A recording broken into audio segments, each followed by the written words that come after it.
திருவைகுண்டம் அருகே பள்ளி மாணவன் மீது தாக்குதல் நடத்தியதற்கு விசிக தலைவர் திருமா கடும் கண்டனம் தெரிவித்திருக்கிறார். தென் மாவட்டங்களில் சாதிவெறி தாக்குதல்களும் படுகொலைகளும் தொடர்ந்து நடைபெற்று வருவதாகவும் அவர் தெரிவித்திருக்கிறார். தொடர்ந்திடும் சாதிய வன்கொடுமைகளை தடுத்திட அரசு உரிய நடவடிக்கைகளை எடுக்க வேண்டும் எனவும் திருமாவளவன் தெரிவித்திருக்கிறார். அதனை அண்மை செய்தியாக பார்த்துக் கொண்டு வருகிறோம். இதுகுறித்த முழு விவரங்களை வழங்க செய்தியாளர் கீதன் நம்மோடு இணைப்பில் காத்திருக்கிறார். கீதன், வணக்கம். விவரங்கள்.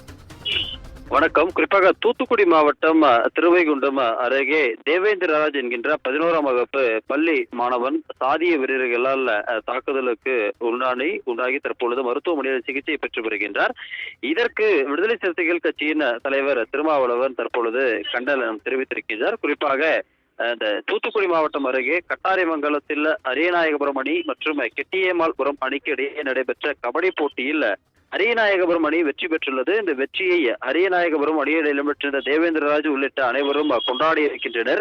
இதனை பொறுத்துக் கொள்ள இயலாத காழ்ப்புணர்ச்சி காரணமாக மாணவர் தேவேந்திரராஜ் மீது இந்த தாக்குதல் நடந்திருப்பதாக அவரின் பெற்றோர் தெரிவிப்பதாக திருமாவளவன் சுட்டிக்காட்டி இருக்கின்றார்.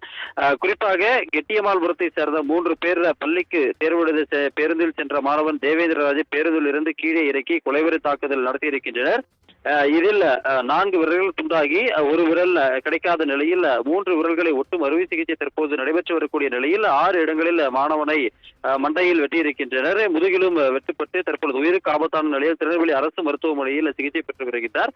குறிப்பாக இந்த தாக்குதலுக்கு முன்னதாக ஏற்கனவே நெல்லை மாவட்டத்தில் ஏற்கனவே இதே போன்ற பள்ளி மாணவனை சக மாணவர்கள் வீடு புகுந்து தாக்கிய அந்த சம்பவங்களும் நடைபெற்றிருக்கின்றன.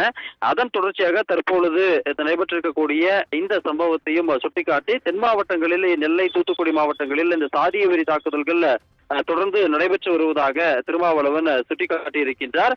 எனவே தமிழக அரசு இதுபோன்ற தாக்குதல்கள் இனி வருங்காலங்களில் நடைபெறாத வண்ணம் உரிய நடவடிக்கைகளை தமிழக அரசு எடுக்கின்ற வகையில் சாதிய வன்கொடுமைகளை தடுக்கும் நோக்கில் தமிழக அரசு இதற்கென காவல்துறையில் தனியே ஒரு நுண்ணறிவு பிரிவை உருவாக்கிட வேண்டும் என தற்பொழுது தமிழக அரசை வலியுறுத்துவதாக திருமாவளவன் தெரிவித்திருக்கின்றார்.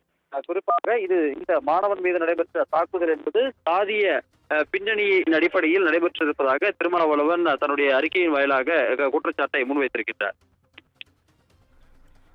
விவரங்களுக்கு நன்றி கீதன்.